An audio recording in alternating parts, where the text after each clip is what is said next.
Dice así, Romanos 1, versículo 18. Porque la ira de Dios se revela desde el cielo contra toda impiedad e injusticia de los hombres que detienen con injusticia la verdad.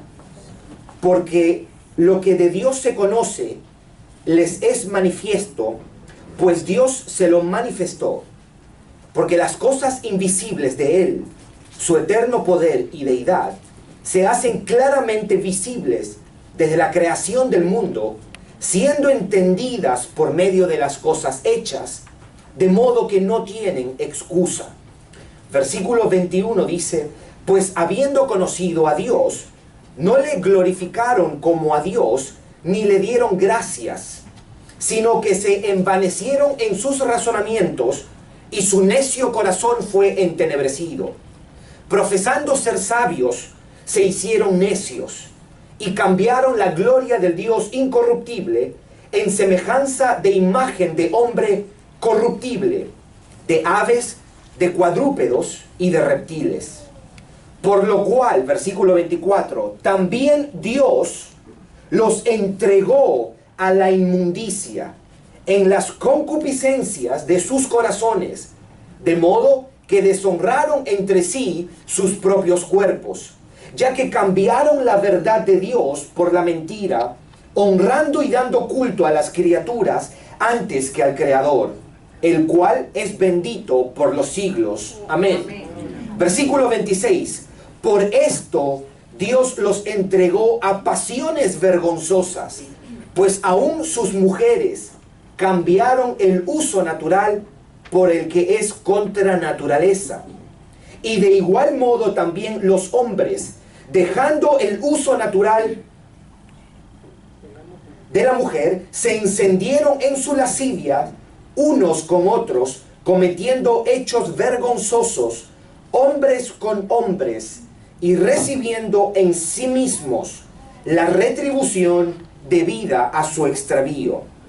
Y como ellos no aprobaron tener en cuenta a Dios, versículo 28, Dios los entregó a una mente reprobada para hacer cosas que no convienen, estando atestados de toda injusticia, fornicación, perversidad, avaricia, maldad, llenos de envidia, homicidios, contiendas, engaños y malignidades, murmuradores, detractores, aborrecedores de Dios, injuriosos, soberbios, altivos, inventores de males, desobedientes a los padres, necios, desleales, sin afecto natural, implacables, sin misericordia, quienes, habiendo entendido el juicio de Dios, que los que practican tales cosas son dignos de muerte, no solo las hacen,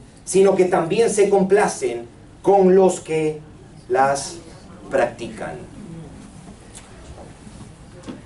Vamos a orar.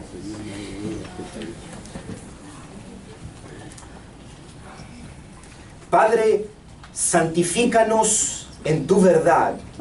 Tu palabra es verdad.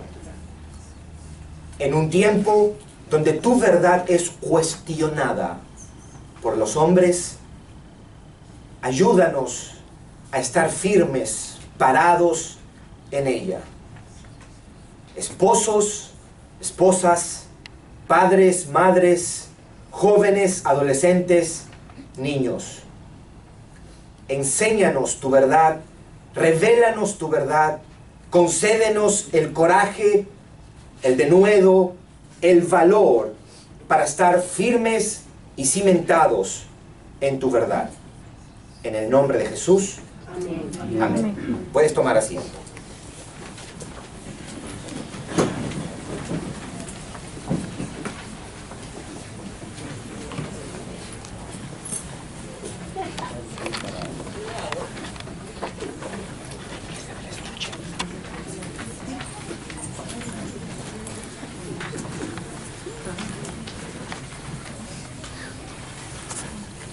El día viernes 26 de junio la Corte Suprema de los Estados Unidos declaró legal y declaró constitucional el derecho de las parejas homosexuales a casarse. En otras palabras, la Corte Suprema aprobó el matrimonio entre homosexuales, las parejas del mismo sexo. Lo que esta ley quiere decir, que las parejas del mismo sexo pueden ejercer su derecho fundamental a contraer matrimonio. Lo que yo, a través de las Escrituras, me propongo hacer en esta mañana, no solamente es afirmar a aquellos que están convencidos de la verdad con respecto al matrimonio homosexual, sino también me quiero dirigir a las personas que están dudosas y a las personas que están confundidas con respecto a este tema. Y mi intención es presentar de la manera más clara posible a través de las Escrituras qué es lo que Dios intentó desde el comienzo con el matrimonio y qué es lo que Dios dice acerca de este pecado del homosexualismo. Mi oración es que Dios me ayude, me dé gracia para poder compartirlo con claridad, y mi oración es que usted lo pueda entender y usted pueda salir de aquí con una convicción bíblica con respecto a este tema. Le debo decir algo anticipando. La verdad de Dios siempre ha sido atacada y siempre seguirá siendo atacada. ¿Cuándo empezó eso? Desde el mismo libro de Génesis, capítulo 3. Cuando Dios le había dicho al hombre algo, la serpiente le dijo a Eva, con que Dios les ha dicho esto. Siempre ha sido el mecanismo de Satanás cuestionar la verdad de Dios, y siempre va a ser y seguirá siendo. ¿Qué es lo que yo quiero explicar a través de este mensaje? Varias cosas, y se lo digo de antemano, lo que usted va a escuchar en esta mañana. Yo voy a responder a la pregunta, ¿qué enseña la Biblia acerca del homosexualismo? ¿Qué enseña la Biblia, segundo, acerca del matrimonio? 3, ¿qué debemos nosotros los cristianos pensar acerca de esta ley, acerca de esta aprobación que ha hecho la Corte Suprema? Y 4, ¿cómo nosotros debemos reaccionar? ¿Cómo la iglesia debe reaccionar? ¿Cuál debe ser la actitud de un creyente con respecto a esto, a la luz de lo que la Biblia enseña con respecto al homosexualismo y con respecto al matrimonio? Vamos a ver qué enseña la Biblia con respecto al homosexualismo, qué enseña la Biblia con respecto al matrimonio, qué debemos nosotros pensar a la luz de estas enseñanzas, qué debemos pensar acerca de esta ley y cómo nosotros debemos reaccionar, la iglesia, y cuál debe ser la actitud del creyente con respecto a esto. Voy a empezar respondiendo a la pregunta, ¿qué enseña la Biblia acerca del homosexualismo? Desde el libro de Génesis, capítulo 19, ya el pecado del homosexualismo o el sodomismo asomaba como una práctica aceptada, una práctica que había sido abrazada y había escalado a toda una sociedad, a toda esta región que se llamaba Sodoma y Gomorra. Los que han leído el capítulo 19 del libro de Génesis podrán recordar que 2 varones, 2 ángeles llegaron a la casa de Lot, y todos los hombres de la ciudad llegaron a la casa de Lot, y ellos le pidieron a Lot que sacaran a estos varones para que ellos los conocieran o ellos tuvieran relaciones sexuales con estos ángeles. Era tan pervertida la sociedad de Sodoma y Gomorra que aún el mismo Lot, siendo parte del pueblo de Dios, se corrompió en su conciencia al punto que les dijo a los hombres de Sodoma y Gomorra, no le hagan nada a estos varones, mejor yo les doy a mis hijas para que ustedes hagan con ellas lo que ustedes quieran. Mire qué solución. En el libro de Levíticos, escuche lo que dice en el capítulo 18. Y mi oración y mi deseo es que no solamente los adultos prestemos atención a esto, que también los jovencitos, los adolescentes y los niños puedan escuchar. Le voy a pedir a Dios que me ayude y me dé la mayor claridad para que ellos también lo puedan comprender. El libro de Levíticos capítulo 18 dice lo siguiente: no te acostarás con varón como los que se acuestan con mujer. Es una abominación. Ahí no hay que hacer exégesis ni interpretación. No te acostarás con varón como los que se acuestan con mujer. Es una abominación. Eso está en Levíticos 18:22. Levíticos 20, versículo 13. Escuche lo que dice: si alguno se acuesta con varón como con mujer, abominación hicieron, ambos han de ser muertos, sobre ellos será su sangre. Estos dos versículos nos demuestran a nosotros la antigüedad de este pecado, lo abominable de este pecado del homosexualismo y las consecuencias de este pecado. Le debo recordar que la condena de este pecado era: ambos deben ser muertos.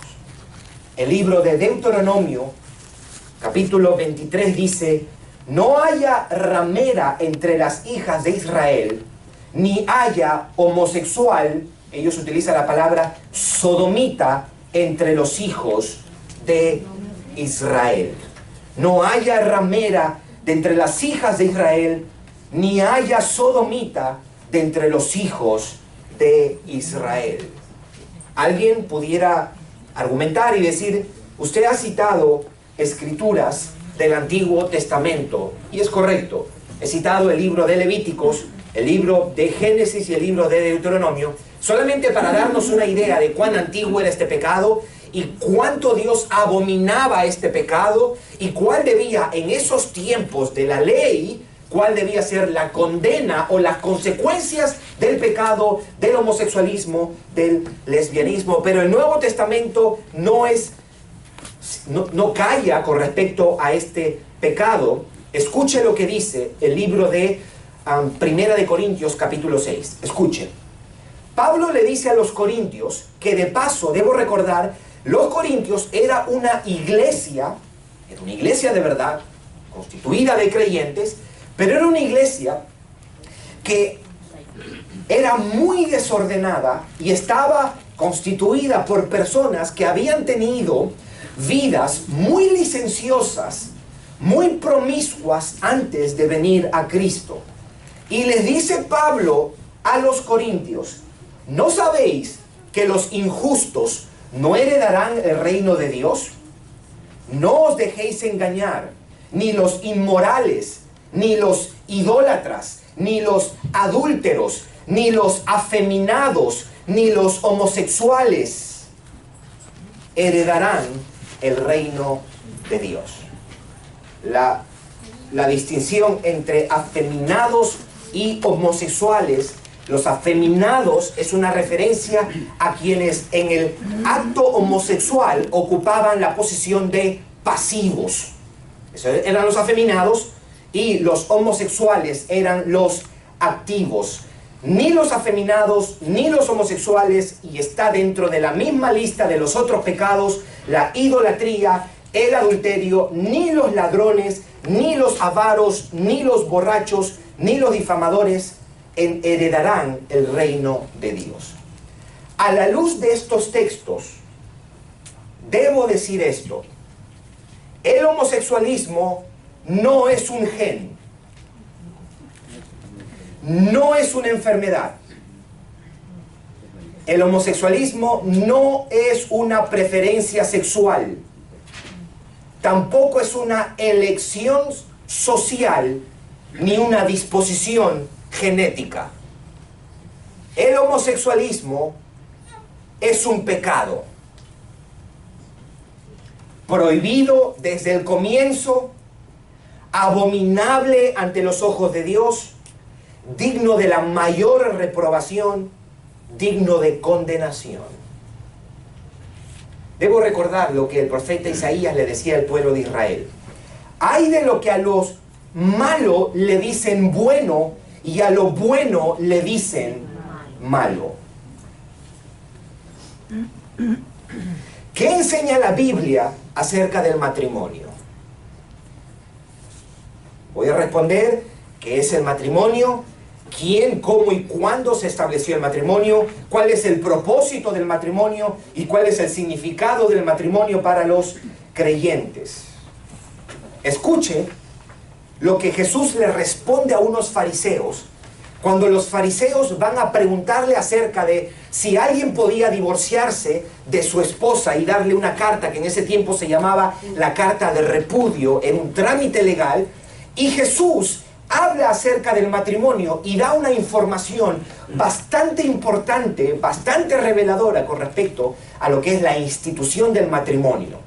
Y Él les dice, ¿no habéis leído, le dice a los judíos, a los fariseos, no habéis leído que el que los hizo al principio, varón y hembra los hizo?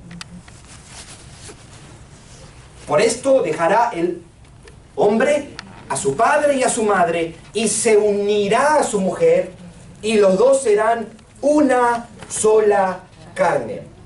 Así que ya no son más dos, sino una sola carne.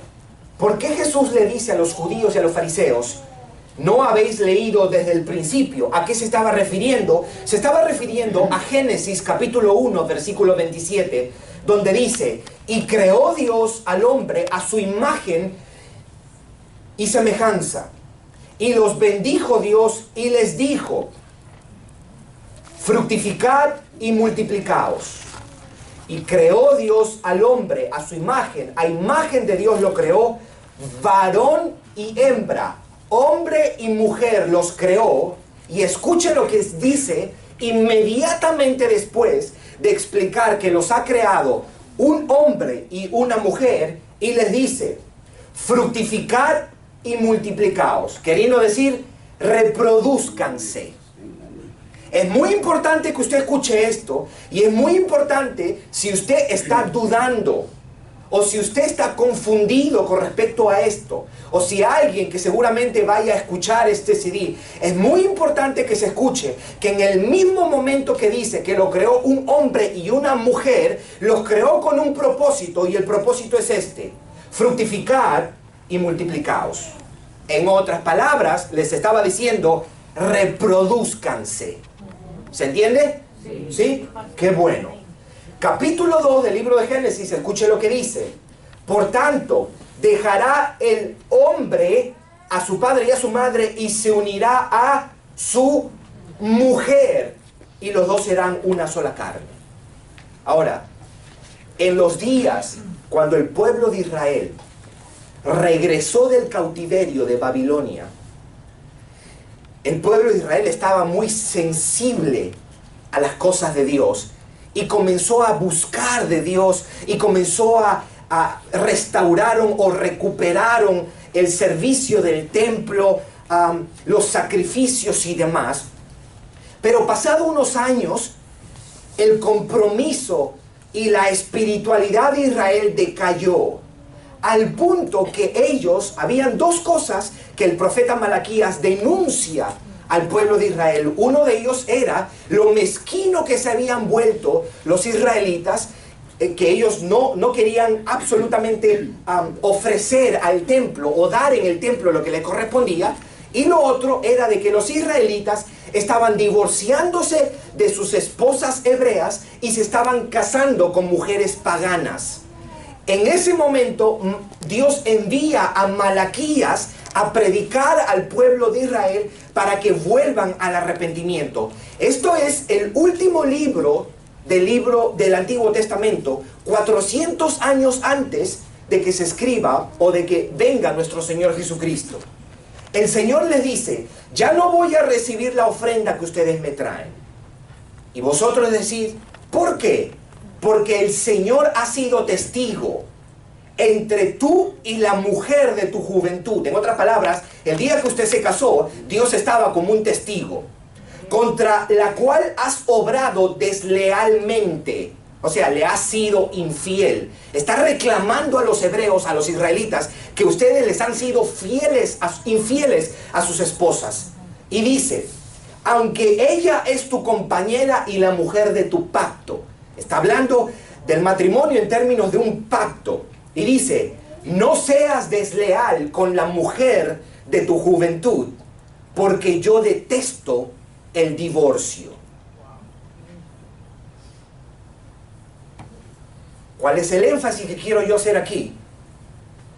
Que desde Génesis hasta Malaquías, no fue un invento del principio y que quedó allí, no. Fue a lo largo de toda la historia del pueblo judío, desde Génesis hasta Apocalipsis, que la idea del matrimonio era una unión siempre entre un hombre y una mujer. En el Nuevo Testamento Pablo les recuerda otra vez a los corintios. Medio cabezones eran los corintios.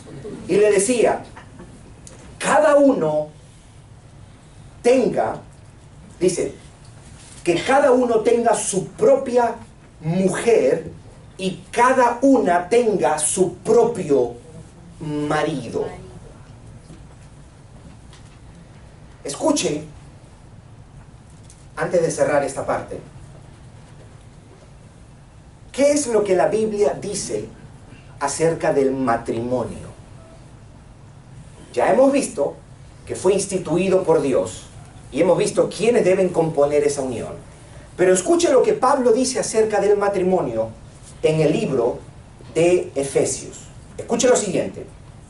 Le está dando instrucciones a los esposos y a las esposas y les dice, maridos deben amar a sus mujeres como a sus mismos cuerpos. El que ama a su mujer, a sí mismo se ama, porque nadie aborreció jamás su propia carne, sino que la sustenta y la cuida, como también Cristo, ¿a quién? A la iglesia.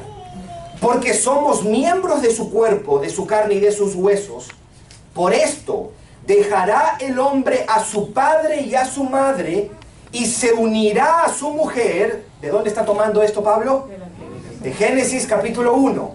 Por esto dejará el hombre a su padre y a su madre y se unirá a su mujer y los dos serán una sola carne. Está hablando del matrimonio y escucha lo que dice aquí. Grande es este misterio, mas yo digo esto respecto de Cristo y de la iglesia. ¿Qué cosa es lo que está queriendo decir Pablo aquí?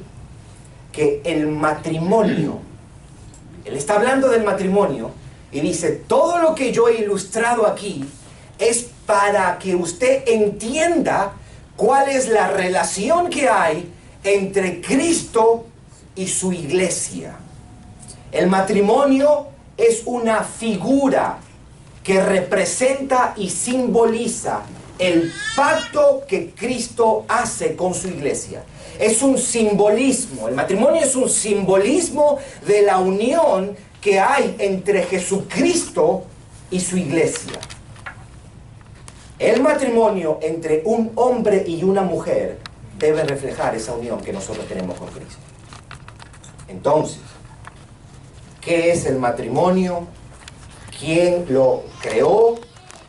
¿Para qué sirve?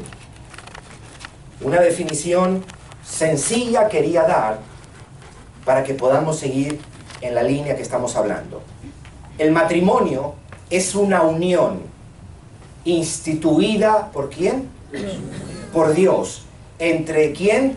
Un hombre y una mujer, con el fin de procrear y formar una familia.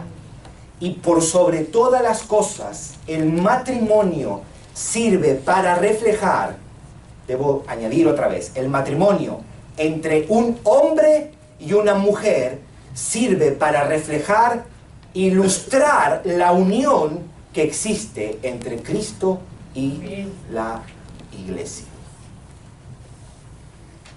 ¿Se da cuenta que el matrimonio no es algo que debe dejarse al criterio de los hombres para que nosotros redefinamos lo que es el matrimonio? ¿Se da cuenta que el matrimonio no es algo que está puesto y bueno, miren ustedes los hombres cómo es que quieren llevar esta unión que se llama matrimonio? El matrimonio está supuesto a reflejar, el matrimonio está supuesto a reflejar la unión entre Cristo y su iglesia, el esposo y la esposa, el novio y la novia. No es el novio y el novio. No es el esposo y el esposo.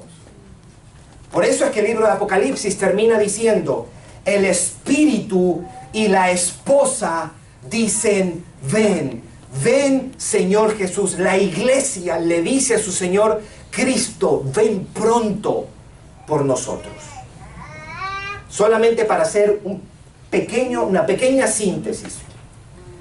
El matrimonio tiene dos aspectos.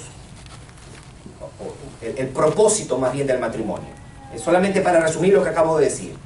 Hay un aspecto en el propósito por el cual fue instituido el matrimonio.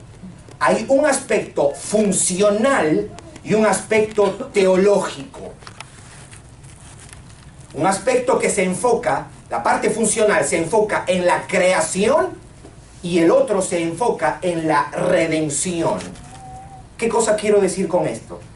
Que el matrimonio fue instituido por Dios entre un hombre y una mujer para que puedan complementarse mutuamente, emocionalmente, sexualmente, para procrear, para formar una familia. Por eso la mujer es ayuda idónea. Y esta unión entre un hombre y una mujer se constituye en el núcleo de una familia, y la familia se constituye en el núcleo de la sociedad. El propósito funcional en cuanto a la creación. El Señor le dijo a Adán, fructifícate y multiplícate. Es el propósito de la creación. El matrimonio fue instituido para que el hombre se fructificara y se multiplicara. Y como dije hace un momentito, partiendo del libro de Efesios, el propósito para reflejar la redención es que la unión con Cristo refleja el matrimonio. Todo aquello que no se ajuste a esto es una desviación. Nadie tiene derecho a cambiar esta definición del matrimonio. Nadie. Porque ni usted ni yo, ni ningún hombre la instituyó. Fue Dios. ¿Amén? Amén. A partir de aquí, que hemos visto qué cosa es lo que la Biblia enseña acerca del homosexualismo, qué cosa es lo que la Biblia enseña acerca del matrimonio, y hemos ido rápidamente. Se puede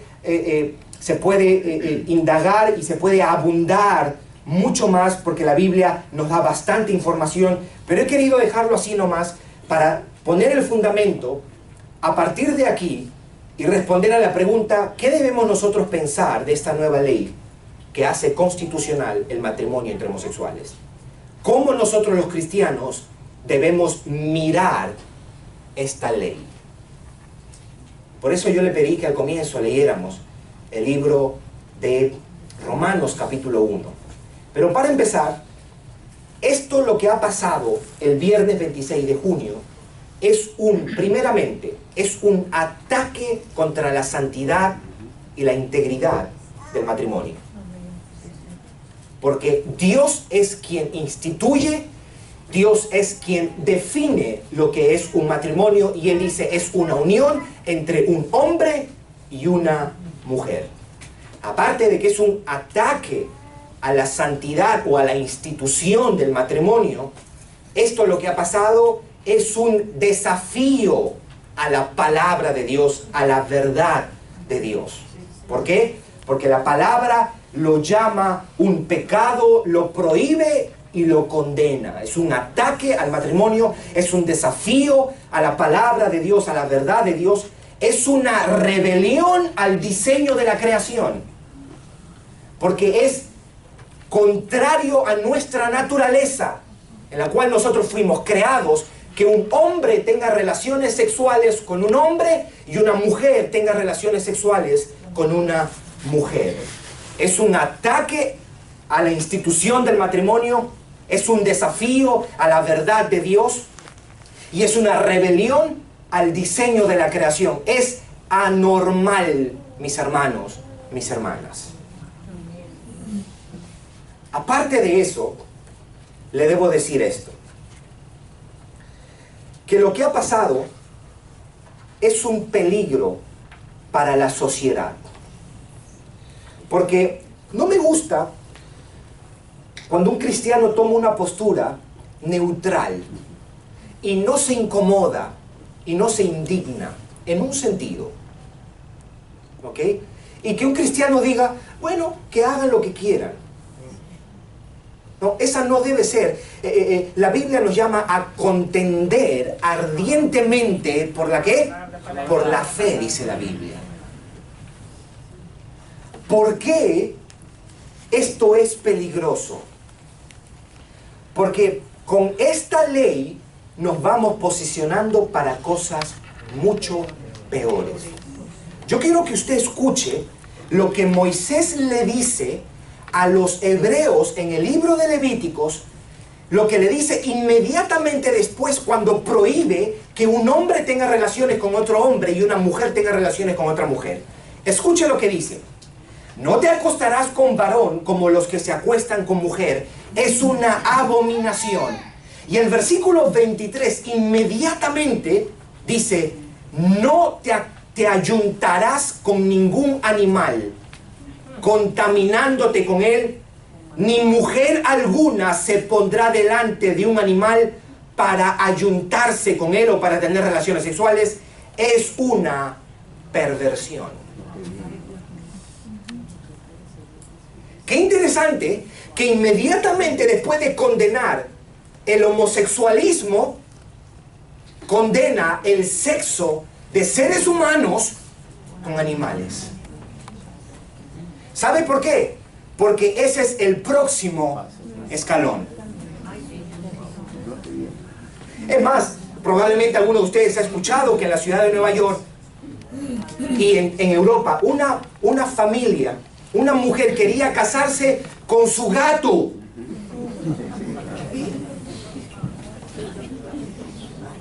Y después me dicen que los gatos son de Dios.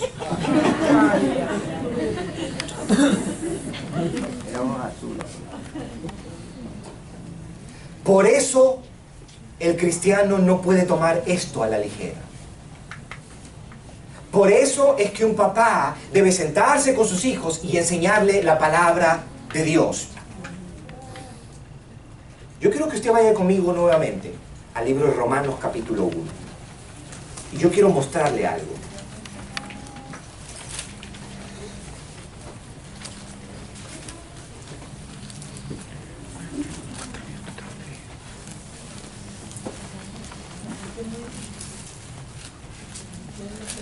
Usted sabe que